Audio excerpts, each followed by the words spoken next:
Hello friends, once again welcome to my YouTube channel. বন্ধুরা, তোমরা আমাকে অনেকেই টেলিগ্রামে জানিয়েছো, আমাকে অনেকে পার্সোনালি জানিয়েছো যে তোমরা কিছু প্রবলেম ফেস করছো ডিউরিং এই প্রিপারেশন। তোমাদের অনেকে অনেক কোয়ারিজ আছে, তাদের মধ্যে আমি কিছু কোয়ারিজ নোট ডাউন করেছি, কিছু কোয়ারিজ আমি নিজে ফিল করেছি। আমি প্রথম যেদিন ভিডিও বানিয়েছিলাম সেদিনকে তোমাদের অনেক কিছু বলেছিলাম যে এইভাবে এইভাবে করলে তোমরা একটা জায়গায় পৌঁছাতে পারবে। তো আজকে সেই কোয়ারিজ গুলোকে অ্যাড্রেস করে আমি ভিডিওটা বানাচ্ছি। তো চলো আমরা দেখে নিই আমাদের কি কি প্রবলেম নিত্যনন্দিন জীবনে আমরা ফেস করি during government job preparation, being aspirant. আমাদের সবার প্রথম যেটা মনে হয় যে আমরা কি সত্যি একটা সরকারি চাকরি পেতে পারি, একটা গভর্নমেন্ট জব, সেটা ডাব্লিউবিসিএস হোক, সেটা তোমার ব্যাংকিং হোক, সেটা তোমাদের এসএসসি হোক, রেল হোক, হোয়াট এভার দ্যাট ইজ, আমরা কি সেটা পেতে পারি, নাকি ওটা শুধুই একটা স্বপ্ন থেকে যাবে? দীর্ঘ 1 বছর 2 বছর চেষ্টা করার পর আমরা হতাশা হয়ে বাড়ি ফিরে বা আমার কাছে এসে বলবো যে আমরা পারলাম না, আমরা অন্য কিছু করতে চাইছি। এটার থেকে বাঁচতে গেলে আমাদের কি কি স্টেপস গুলো করতে হবে আর কি কি করতে হবে না, করতে হবে থেকে সব থেকে বেশি জরুরি কোন কোন স্টেপস গুলো করতে হবে না। তো এখন তোমরা বলতেই পারো যে আমার কথা তোমরা শুনবে কেন বা মানবে কেন। আমি বাড়িতে স্টুডেন্ট পড়াতে গিয়ে যে প্রবলেম গুলো ফেস করেছি, যেভাবে অ্যাড্রেস করেছি, তারা যেভাবে সাকসেস পেয়েছে, সেটার উপর নির্ভর করে আমি তোমাদেরকে, বা আমি আমার লাইফে যেভাবে সাকসেস পেয়েছি সেটার উপর নির্ভর করে আমি তোমাদেরকে একটা গাইডলাইন দিচ্ছি। তোমরা ওটাকে তোমাদের নিজেদের মতন মডিফিকেশন করে তোমরা করতে পারো। চলো দেখে নিই একটা বিইং এ অ্যাসপিরেন্ট কি সব থেকে বেশি প্রবলেম ফেস করে। প্রথম যে প্রবলেমটা আমরা সবাই ফেস করি, আমাদের একটা চাকরির পরীক্ষা কোয়ালিফাই করতে গেলে সব থেকে এসেনশিয়াল কোন কোন জিনিসগুলো প্রয়োজন, যেগুলো ছাড়া আমরা একটা চাকরির পরীক্ষা কোয়ালিফাই করতে পারবো না। না, না। সেকেন্ড, সিলেবাস আমার 2 বার হয়ে গেছে দাদা, 3 বার হয়ে গেছে দাদা, 4 বার হয়ে গেছে, কিন্তু আমি কোনো পরীক্ষা পাস করতে পারছি না। সিলেবাস অথচ আমার কমপ্লিট, আমার পলিটি পড়া হয়ে গেছে, ইকোনমিক্স পড়া হয়ে গেছে, হিস্ট্রি পড়া হয়ে গেছে, জিওগ্রাফি পড়া হয়ে গেছে, ম্যাথস আমি করতে পারছি, রিজনিং আমি করতে পারছি, কিন্তু আমি এক্সাম যখন দিচ্ছি, এক্সাম হলে আমি কোয়ালিফাই করতে পারছি না, আমি প্রিলিমস পাস করতে পারছি না। প্রিলিমস পাস করছি কিন্তু মেন্স পাস করতে পারছি না। সেকেন্ড কি করে হবে? সেকেন্ড কি, দাদা আমি 6 ঘন্টাও পড়তে পারি না, আমি 4 ঘন্টা পড়তে পারি, কি 4.5 ঘন্টা পড়তে পারি, 5 ঘন্টা পড়তে পারি, সেখানে তুমি বলছো 12 ঘন্টা পড়তে, 14 ঘন্টা পড়তে, 16 ঘন্টা পড়তে। সত্যিই কি সম্ভবপর 12 14 16 ঘন্টা পড়া? কি করে যাব আমি? 4 ঘন্টা থেকে 12 ঘন্টা কি করে পড়বো, 14 ঘন্টা কি করে পড়বো? একটা বড় কোশ্চেন। আদৌ কি সম্ভবপর 12 14 ঘন্টা পড়াটা? দীর্ঘদিন আমি 2 বছর 3 বছর 4 বছর ধরে পড়ছি, কিন্তু কোনো প্রিলিমস পাস করতে পারছি না, আমার মেন্টালি স্টাক হয়ে গেছে। আমি আর নিজেকে মোটিভেট করতে পারছি না, মোটিভেশন আসছে না কোনো পড়াতে, ভালো লাগছে না, মনে হয় প্রাইভেটে চলে যাই, মনে হয় অন্য কোনো কিছু করি। আর কি, আর মোস্ট অ্যান্ড ইম্পর্টেন্ট যেটা, আমার ফ্যামিলি আমাকে সাপোর্ট কখনো করছে কখনো করছে না। কিছু কিছু অ্যাসপিরেন্টের ক্ষেত্রে ফ্যামিলি সাপোর্ট করে না। দীর্ঘদিন যারা 1 বছর 2 বছর 3 বছর 4 বছর ধরে প্রিপারেশন করছো, একটা সার্টেন টাইমের পর তাদের ফ্যামিলি তাদেরকে সাপোর্ট করতে চায় না। তখন তাদের ফ্যামিলিও বলে তুই আবার একটা অন্য কিছু কর, কোনো অল্টারনেটিভ দেখ। চলো, আমি আজকের ভিডিওতে এই প্রথম দুটো কোয়ারিকে রিজলভ করব, নেক্সট ভিডিওতে আমি প্রথম এইগুলোকে রিজলভ করব। চলো আমরা দেখে নিই।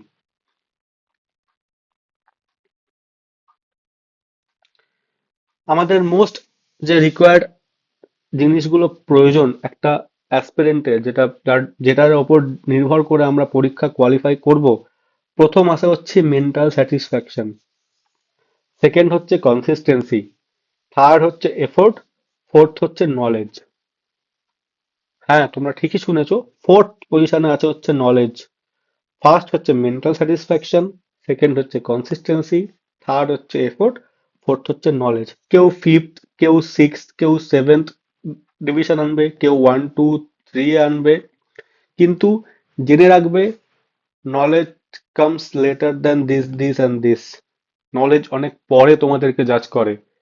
আমরা দীর্ঘদিন রোজ যেগুলো ফেস করি তারপরে গিয়ে আমরা এক্সাম দিই, এক্সাম হলে গিয়ে নলেজ আমাদেরকে জাজ করে।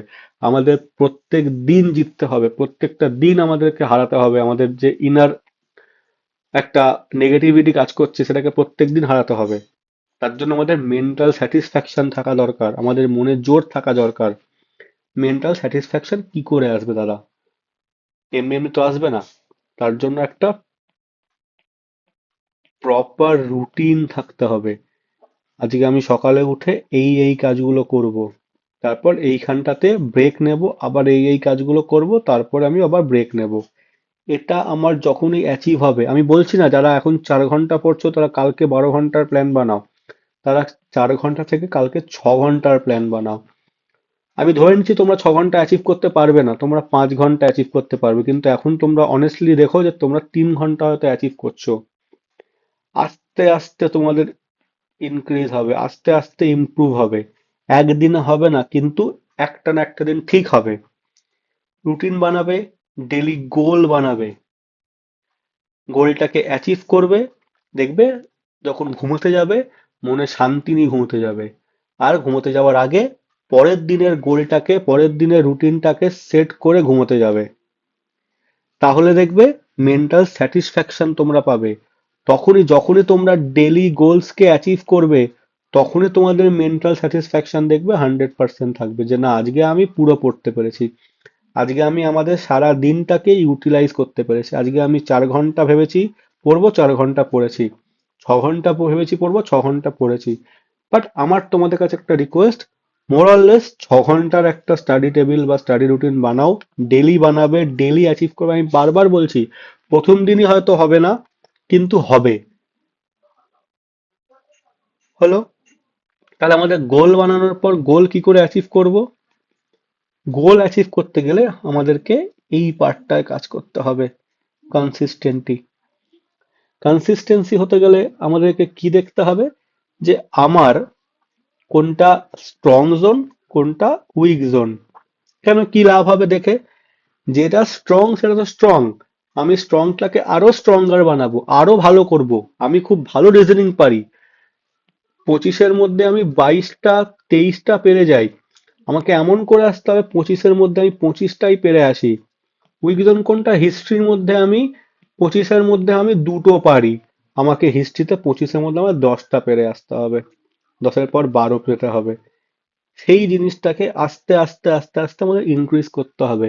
কি করে ইনক্রিজ করব? যেটা আমাদের উইক জোন, যে জায়গাগুলো আমাদের কমজোর রয়েছে, যে জায়গাগুলো আমাদের মনে হচ্ছে আমরা পারি না, সেই জায়গাগুলোকে আমরা বেশি করে টাইম দেবো, আস্তে আস্তে টাইমটা বাড়াবো। আজকে যদি আমি হিস্ট্রিতে 2 ঘন্টা দিই, সেটাকে ইমপ্রুভ করার জন্য আমি 4 ঘন্টা দেবো। প্রথম দিনই ভালো লাগবে না, রোজ বসতে বসতে পড়তে পড়তে আমার ভালো লাগতে আরম্ভ করবে। এইভাবে আমি জিনিসটাকে বাড়াবো। তারপরে এফোর্ট, আমাদের রোজ সকালে উঠতে হবে, 6টায় পড়তে বসতে হবে, তারপর 8টা অব্দি পড়তে হবে, তারপর আবার ব্রেকফাস্ট, আবার ব্রেক। এই ডেলি একটা বোরিং জিনিসকে রিপিট করতে কারোর ভালো লাগে না। যার জন্য আমরা 1 দিন 2 দিন 4 দিন 5 দিন করি, 7 নম্বর দিন ব্রেক নিই, 8 নম্বর দিনও ব্রেক নিই, 9 নম্বর দিনও ব্রেক নিই, ভাবি যে 10 নম্বর দিন থেকে আমরা ফাটিয়ে দেবো, কিন্তু 10 নম্বর দিনও আমরা ফাটাতে পারি না। আমাদের এই 4-5 দিন পড়ার পরে আর আমাদের পড়তে ইচ্ছা করে না। বা 1 দিন 2 দিন 4 দিন 5 দিন পড়লাম, তারপরে গিয়ে 6 নম্বর দিন অল্প পড়লাম, 7 নম্বর দিন আবার একটু পড়লাম, 8 নম্বর দিন একটু আবার বেশি পড়লাম। এই জিনিসটা মাথাতেই আনবে না।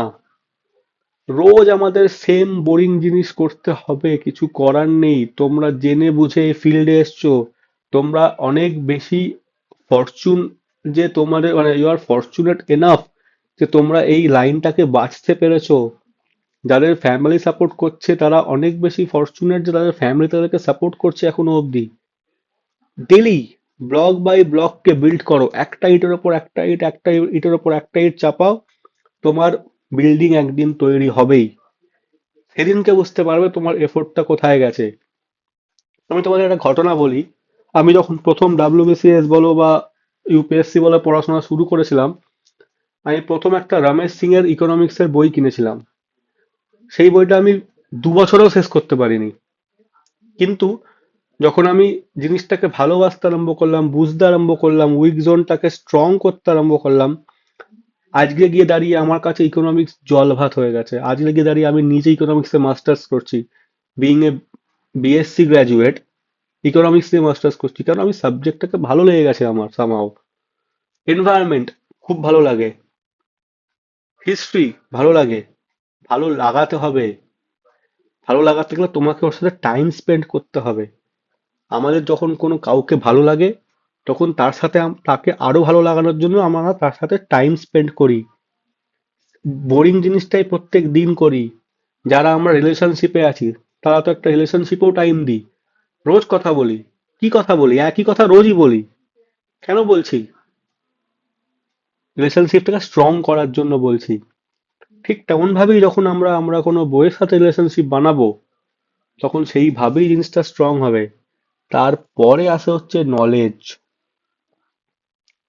নলেজ কি করে বাড়বে? যখন তুমি এই সব কটাকে অ্যাচিভ করতে পারবে, তখন যখন তোমার গোলগুলোকে তুমি ফুলফিল করতে পারবে, তখন তোমার এফোর্ট প্যারামিটারটা বেড়ে যাবে, তখন তোমার এই নলেজ প্যারামিটারটাও বেড়ে যাবে দেখবে। This will increase automatically. এটা হবে না যে তোমার মেন্টাল স্যাটিসফ্যাকশন বেড়েছে, এফোর্ট প্যারামিটার বেড়েছে, কনসিস্টেন্সি বেড়েছে কিন্তু তোমার নলেজ বাড়েনি। আর এটা চেক কি করে করবে? Mock test, MCQ. যাও, একটা সাবজেক্ট পড়ো, চ্যাপ্টার পড়ো, এমসিকিউ লাগাও, দেখবে ভালো স্কোর করবে। অটোমেটিক্যালি ইমপ্রুভমেন্ট শো করবে তোমাদের রেজাল্টে। তো তোমরা এই চারটে প্যারামিটার এইভাবে কাজ করো, দেখবে অনেক বেশি ইমপ্রুভ হবে তোমাদের আস্তে আস্তে। চলো দেখে নিই নেক্সট প্রবলেম। 3 বার 4 বার সিলেবাস কমপ্লিট, তবু আমি কোনো এক্সাম কোয়ালিফাই করতে পারছি না। কেন? কিসের জন্য? কি প্রবলেম? ফার্স্ট যে প্রবলেম, ল্যাক অফ রিভিশন। আমরা পড়েছি কিন্তু আমাদের রিভিশন হয়নি। তাহলে আমি কি করে রিভিশন দেব? আমার রিভিশনের প্যাটার্ন কি করে হবে? ডে ওয়ানে যখন আমি একটা কোনো সাবজেক্ট পড়ি এটাকে ডে 3-তে গিয়ে রিভিশন দিতে হয়। আবার ডে 3 এরটা ডে 7-এ গিয়ে দিতে হয়, তারপরে ডে 15-এ গিয়ে রিভিশন দিতে হয়। এইভাবে এটা সায়েন্টিফিক্যালি প্রুভেন। এই মেথডে যারা রিভিশন দেয় তারা যে সাবজেক্টটা পড়ে তাদের 80% এটা মাথায় থাকে, তারা ভোলে না। Over a period of time এটা আস্তে আস্তে ডিক্রিজ করতে করতে 80 থেকে ওটা 70, 70 থেকে ওটা 60, 60 থেকে ওটা 30% হয়ে যায়। আমি সাপোজ জানুয়ারি মাসে ইকোনমিক্স পড়ছি, আমি জানুয়ারি ডে 1-এ পড়লাম, ডে 3-তে পড়লাম, ডে 7-এ পড়লাম, ডে 15-এ পড়লাম, কিন্তু আমি মান্থ অফ মার্চে গিয়ে আমি রিভিশন করলাম না। তাহলে কি আমি যখন এপ্রিল বা মেতে গিয়ে যখন পরীক্ষা দেবো আমার কি 80% মনে থাকবে? কখনো থাকবে না। আমি মান্থ অফ মার্চের পরে আমি যখন এপ্রিল মে থেকে পরীক্ষা দেবো তখন এটা আমার 40% কি 30% মনে থাকবে। তাহলে আমাকে তখনও একটা রিভিশন সাইকেল চালাতে হবে।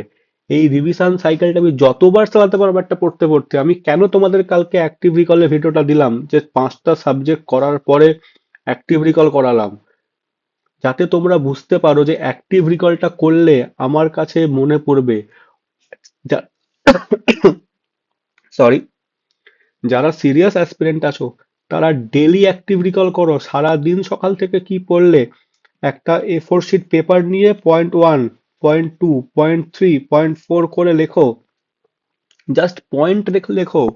আমি বলছি না পুরো সাবজেক্ট পুরো টপিক লেখো, জাস্ট পয়েন্ট লেখো। পয়েন্ট লিখলেই বুঝতে পারবে তোমাদের কতটা মনে আছে। তার পরের দিন দরকার পড়লে সকালে উঠে ফ্রি টাইমে আধ ঘন্টা একটা স্লট, 30 মিনিট একটা স্লট বার করো, যেখানে আগের দিনের অ্যাক্টিভ রিকল শিটটা দেখবে। দেখে যে যেগুলো মনে পড়েছে যেগুলো মনে পড়েনি তখন বইটা খুলে একটু 30 মিনিট চোখ বুলিয়ে নেবে। ঠিক আছে? এরকম ভাবে করলে তোমরা বুঝতে পারবে। আমি যখন ইউপিএসসির প্রিপারেশন নিতাম, তোমরা এখানে দেখতে পাচ্ছ আমার একটা ট্যাব খোলা আছে, ওই যে একদম এই ওপরে দেখো all in one PDF for UPSC. আমি সকালে 2 ঘন্টা বার করে এই পিডিএফটা ডেলি পড়তাম। Daily means daily. কেন পড়তাম? আমার এখানে সমস্ত কিছু কভার আপ হয়ে যায়। যেমন ধরো তোমাদের দেখিয়ে দিই আমি।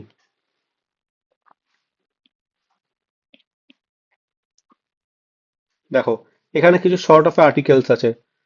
যখন আর্টিকেলস পড়ছি আমার পুরো আর্টিকেলস কভার আপ হয়ে গেল, হলো। তারপর এখানে শিডিউলস আছে, শিডিউল কভার আপ হয়ে গেল। এরকম করতে করতে বিভিন্ন রকম জিনিস এখানে আর্টিকেল শিডিউল চলছে। এই যে ধরো তোমার ন্যাশনাল পার্ক আমার এখানে কভার আপ হয়ে গেল, এখানে পড়তে পড়তে ধরো এখানে কিছু বায়োস্ফিয়ার রিজার্ভ তোমার কভার আপ হয়ে গেল, এবার এখানে ধরো কিছু current affairs specific news cover up হয়ে গেল। এই এন্টায়ার পিডিএফটা আমার এরকম ভাবে বানানো। এই দেখো, আমি জাস্ট তোমাদেরকে দেখানোর জন্য দেখাচ্ছি, আমি এই পিডিএফটা নিজে বানিয়েছি। এই দেখো, যেগুলো প্রয়োজন আমি সেগুলো এখানে দেখে নিলাম। আমি এখান থেকে কিছু হিস্ট্রি পড়ে নিলাম। This is not like that যে শুধু আমার একটাই সাবজেক্ট আছে, এখানে আমার অনেক সাবজেক্ট আছে। তো দেখো এখানে history, important battles, important modern history prelims copy. দেখো এখানে সাল অনুযায়ী একটা ক্রোনোলজি আছে, যাতে আমার হিস্ট্রিতে মনে থাকে ক্রোনোলজিটা। ঠিক আছে, এটা বিভিন্ন ইনস্টিটিউটের পিডিএফ জড়ো করে আমি জিনিসটা করেছিলাম। তো সেই জন্য বলছি, এই রিভিশন প্রচুর ইম্পর্টেন্ট রোল প্লে করে, যাদের একবার দুবার তিনবার পড়া হয়ে গেছে। সেকেন্ড কি, তারা সেকেন্ড হচ্ছে, আমার তো পড়া হয়ে গেছে, আমি শুধু পিওয়াই কিউ পাচ্ছি, আমি কিন্তু মক টেস্ট দিচ্ছি না। মক টেস্টে আমার নাম্বার বাড়ছে না, মক টেস্টও বাড়ছে না। মক টেস্টে নাম্বার বাড়ানোর জন্য তোমাদেরকে ডেইলি প্র্যাকটিস করতে হবে। এই নাম্বারটা ইনক্রিজ করার জন্য তোমাকে জানতে হবে স্কোরিং সাবজেক্ট কোনগুলো, তোমার কোনগুলো ভালো লাগছে, তোমার কোনগুলো খারাপ লাগছে। তারপর কি করতে হবে, তারপরে আরো বিশেষ করে জানতে হবে, মানে একদম ফোরমোস্ট ইম্পর্টেন্ট থিং, আমি কোনটা ছাড়বো, আমি কোনটা অ্যাটেম্প্ট করব। তার জন্য পরীক্ষা হলে যখন আমাকে কোশ্চেনটা দেবে, আমি স্পেসিফিক্যালি ডাব্লিউবিসিএস এর ক্ষেত্রে বলছি এটা, যখন পরীক্ষা হলে কোশ্চেনটা দেবে, তখন আমাকে আগে কোশ্চেনটাকে নিয়ে স্ক্যান করতে হবে। কারণ আমাদের ওখানে মিসম্যাচ কোশ্চেন থাকে। ধরো সাপোজ একটা সেট এ, আমি প্রথম কোশ্চেন ইংলিশের পরে পেলাম হচ্ছে হিস্ট্রির কোশ্চেন, আমি হিস্ট্রিতে খুব খারাপ, আমি হিস্ট্রির কোশ্চেন দেখেই দুটো ফার্স্ট কোশ্চেন পারলাম না, সেকেন্ড কোশ্চেন পারলাম না, থার্ড কোশ্চেন পারলাম না, ফোর্থ কোশ্চেন পারলাম না, ফিফথ কোশ্চেন পারলাম। কিন্তু এই যে চারটে কোশ্চেন পারবো না না, তখনই আমার মোরালটা ডাউন হয়ে যাবে, যে আমি তো কিছুই পারছি না, তাহলে কি আমি বাকি কোশ্চেন গুলো পারবো? তখন আমি জানা কোশ্চেনও ভুল করে আসবো। যার জন্য আমাকে আইডেন্টিফাই করতে হবে যে আমি কোন জায়গাটাতে এক্সপার্ট। আমি পুরো পেপারটাকে স্ক্যান করব, স্ক্যান করে দেখব পলিটি, ধরো সাপোজ আমার স্ট্রং জোন, পলিটির কোশ্চেন কোথা থেকে স্টার্ট হচ্ছে, আমি পরীক্ষা দেওয়া সেখান থেকে স্টার্ট করবো। পলিটির ফার্স্ট কোশ্চেন পারলাম, সেকেন্ড কোশ্চেন পারলাম, থার্ড কোশ্চেন পারলাম, ফোর্থ কোশ্চেন পারলাম, বললাম বাহ, চারটে কোশ্চেন সুন্দর পেরে গেছি আমি, তাহলে সোজা কোশ্চেন হয়েছে। আমার মেন্টালিটি বুস্ট হবে, আমি মোরাল বুস্ট হবে আমার, আমি এক্সাম ফিয়ারটা কাটবে, আমি ফোমোর মধ্যে যাব না যে আমি অনেক কিছু হারিয়ে ফেলছি, আমার অনেক কিছু চলে যাচ্ছে, আমি কিছুই পারছি না।